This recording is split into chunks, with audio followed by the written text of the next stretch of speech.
Mano, hoje eu trago a vocês o anime onde o protagonista é considerado o caçador mais fraco da humanidade. Mas isso mudou após ele ganhar um sistema, e o nome desse anime é Solo Leveling. E o episódio começa mostrando 3 anos no passado, onde um soldado da marinha estava falando que eles também devem participar da batalha. Mas o capitão fala que não adianta eles irem, porque nenhuma das suas armas funcionam naquelas coisas. Então eles não têm outra escolha a não ser deixar isso para os caçadores. E depois mostra um desses caçadores fugindo de uma formiga gigante que estava atrás dele. E quando o carinha chega no seu grupo, ele saca a espada junto de todos os outros. E quando as formigas aparecem, elas o atacam, mas ele bloqueia e fala para todos os seus companheiros entrarem em combate. E se esses bichos passarem por eles, a vanguarda vai cair. E quando o carinha vai atacar uma dessas formigas, ele é atacado por outro, e os magos preparam seus feitiços e lançam uma bola de fogo nelas. Só que de nada adiantou, mano, pois elas tancaram tudo e atacam eles. E o carinha lá não aguentou a força da formiga e acabou sendo jogado no chão, e os bichos estavam devorando todo mundo. E um dos magos que ainda estava de pé fala que não vai dar, porque o rank deles é baixo demais. E eles não têm chance contra esse bicho, e um dos caçadores que estava sendo devorado, ele disse que estava apagando. Só que nesse momento aparece um mago de outro grupo que derruba esse bicho com uma cajadada só, e o nome dele é Byung. Aí ele abre um livro e começa a usar a magia de cura, e todos os cortes e ferimentos que ele sofreu estavam sendo curados num piscar de olhos, e ele fica surpreso com isso. Mas logo em seguida ele nota 3 formigas que estavam indo atacar o Byung e grita para ele tomar cuidado. Mas aparece um outro caçador que se chama Elseok, que manda ele se abaixar e lança magia de raio que derrota esse bicho. E aparece um outro caçador, onde o maluco é pura força bruta, mano, e ele começa a descer uma lapada de bicudo nas formigas, enquanto estava com o suporte do carinha da magia de raio. E os caçadores que estavam sendo massacrados há segundos atrás fala que finalmente os caçadores de rank S chegaram. E o caçador do raio fala para o Byung que ele não saia correndo na frente, e ele se desculpa, pois ele só queria ajudar o máximo de pessoas que pudesse. E além disso, ele sabia que eles dois viriam protegê-lo. Só que agora eles vão ter que lutar com uma formiga 10 vezes maior que as outras. E o caçador fala que ele não parecia ser o chefão, e que provavelmente é apenas o líder do enxame. E eles mandam o mago da cura tomar conta dos feridos, e ele fala que pode deixar isso com ele. Aí eles se preparam e vão pra cima do bicho e batem de frente com a formiga. E o Elseon que vai por cima e lança um raio para enfraquecê-lo, e o carinha da força bruta se aproveita para arrancar as presas dela. Mas ela contra-ataca e ele tanca e desfere um golpe que derrota o bicho só com força bruta, mano. Aquele golpe parece um canhão. E após derrotar essa formiga, aparece mais umas 300, e agora ele sabe que não era mesmo o líder. E ele já estava achando aquilo interessante e começa a liberar mais ainda do seu poder. E o Elseon que faz uma explosão de raio. E aparece um carinha de óculos que diz que parece que aqueles dois chegaram a tempo e acha que eles devem começar por ali também, pois estava indo uma porrada de formiga para cima deles. E esse mano do óculos é o Mestre Chui, e ele lançou a magia de fogo que mata a maioria dos bichos, e ele manda os caçadores cuidarem do resto. Há mais de 10 anos aparece uma série de portais que ligam o mundo a uma dimensão paralela, e do outro lado de cada portal estava repleto de criaturas bizarras, onde elas eram chamadas de monstros mágicos. E aqueles que despertaram as habilidades para enfrentar esses monstros, que são tudo imunes às armas, são chamados de caçadores. E com base na quantidade de poder mágico contido em seus corpos, eles são classificados em ranks, do rank E até o rank S. E uma vez que esse poder tenha despertado, nenhum tipo de esforço individual fará aumentar. E se você for rank E, vai ficar nesse rank para sempre. E agora volta para o presente, onde mostra vários caçadores reunidos para entrar em um portal. E aparece um cara chamado Park cumprimentando um outro velho que se chama Kim. E ele pergunta a Park o que ele faz ali, pois ele achava que ele estivesse cansado de caçar. E o Park diz que sua esposa ficou grávida pela segunda vez, e o Kim entende. E se a raid que eles vão for boa, ele vai juntar uma grana. Mas ele fala que estava nervoso, pois fazia tempo que ele não fazia parte de uma, e não sabe se ainda estava em forma. E o nosso prota Sang Ji-won chega, e todo mundo começa a cumprimentá-lo, e o Kim pergunta se ele comeu antes de sair de casa, e o prota diz que sim, e fez uma boa refeição. E o Park pergunta quem era ele, e se esse cara era forte, pois geral havia o cumprimentado. Só que o Kim fala que ele entrou logo depois que ele saiu, e diz que o prota é conhecido como o caçador mais fraco da humanidade. Mas o Park pergunta se não era o contrário, que ele era o mais forte da humanidade, e ele diz que não. E fala que numa excursão de portal rank E fez ele ir para no hospital, e provavelmente ele é o caçador mais fraco de todos.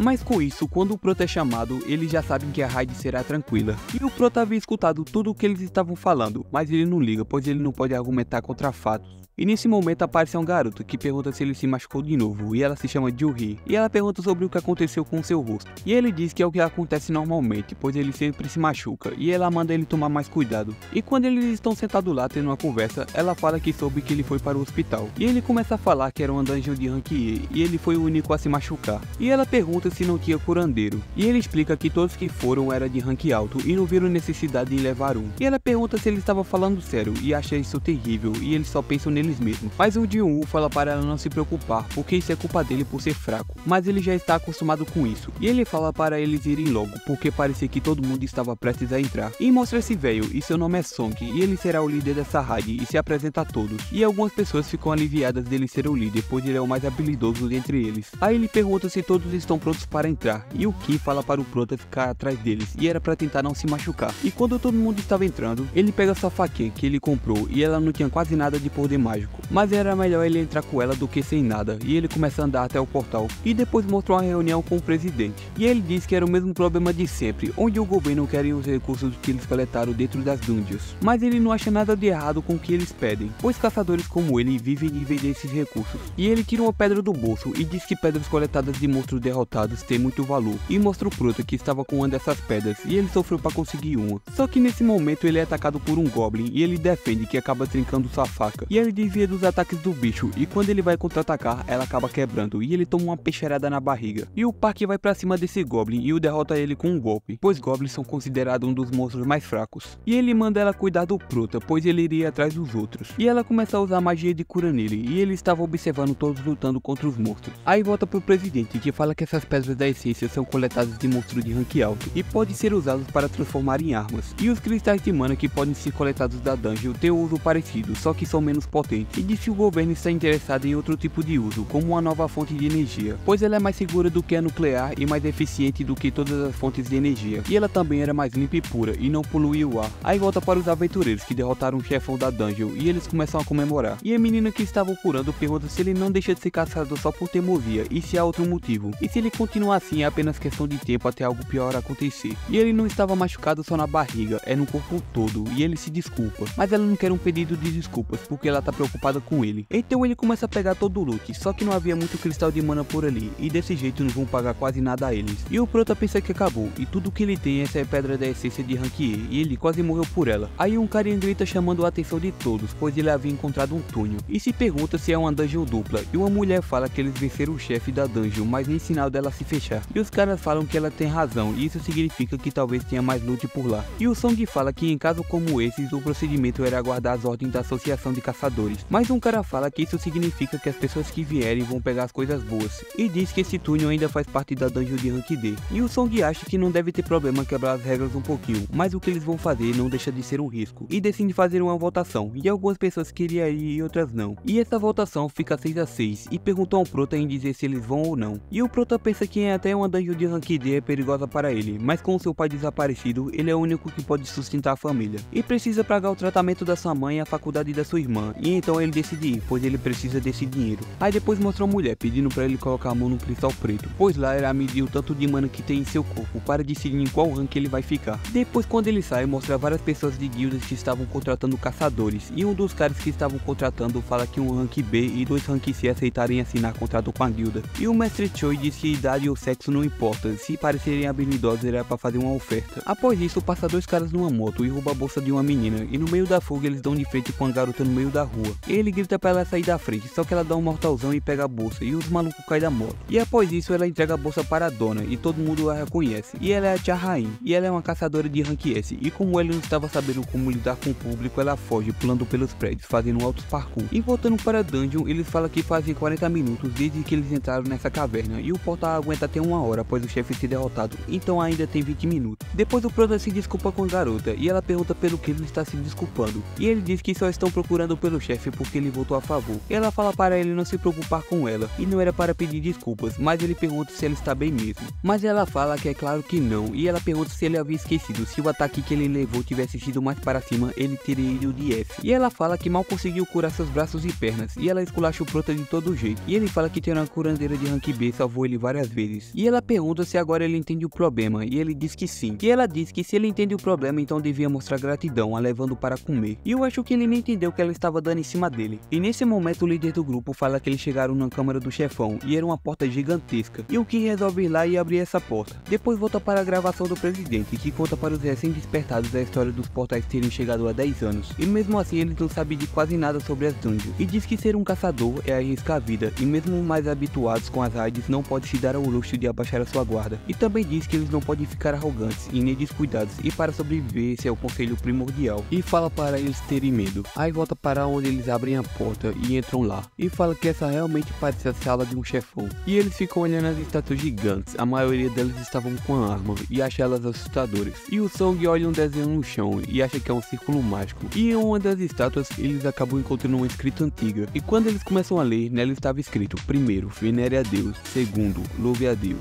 e terceiro, prove sua fé a Deus. E nesse momento a garota chama o Ji-woo e diz que viu uma estátua mexendo os olhos e parecia estar os observando. E ele fala que isso poderia ser apenas a imaginação dela. E volta pro Song, que estava terminando a leitura, onde dizia que aqueles que não seguirem os mandamentos não sairão vivos. E nesse momento aquela portona se fecha e todo mundo se assusta e se pergunta se estão presos. Mas o carinha da jaqueta começa a caminhar até a porta e fala que é por isso que estava preocupado. E agora eles estão nessa porque não o escutaram. E fala que foi loucura ir até ali e diz que estava fora e que eles podiam ficar com o tesouro ou o que for. Mas quando ele toca na porta, a estátua se mexe e o Song grita para ele se afastar da porta, mas já era tarde demais, mano. A estátua cortou um maluco no meio e todo mundo estava começando a entrar em pânico e eles se perguntam se vão ter que lutar contra essas coisas. E o Ji-woo fala que o cara que acabou de morrer era Rank D e pode não ser nada, mas era mais forte que ele no Rank E. E ele se foi num instante e morreu como se não fosse nada. E não fazia sentido existir monstros como esses numa dungeon de Rank D. E com medo ele começa a olhar para a estátua e ela começa a olhar para ele. E ele diz que já esteve na beira da morte várias vezes, onde na sua primeira expedição ele se separou do seu grupo e acabou preso e foi atacado por goblins e depois passou semanas no hospital. E também ele já quase morreu de fome num labirinto e por mais baixo que fosse a dungeon, para ele sempre foi vida ou morte. E normalmente caçadores vendem essas pedras essenciais e compram um equipamento melhor para derrotar monstros mais fortes e conseguir maiores recompensas. Mas essa faquinha vagabunda foi a única coisa que ele conseguiu pagar e diz que dia após dia ele aguentou ser ridicularizado num trabalho perigoso em que aposta suas vidas pelas recompensas. Ainda assim, para poder sobreviver, ele aprendeu a ficar atento e buscar oportunidades. E ele grita para todo mundo se abaixar e o bicho tá com raio laser que já mandou as pessoas de vala. E eles já estavam ficando ainda mais desesperados e a mina fala que não aguentava mais isso e ele pergunta sobre o que está acontecendo ali, se como isso era possível e que aquele era o fim deles e eles estão mortos, pois o bicho irá os matar e o episódio acaba. Bom rapaziada, o vídeo de hoje foi esse e se caso você tenha chegado aqui no final do vídeo, deixa o seu like e se inscreva no canal. Então valeu e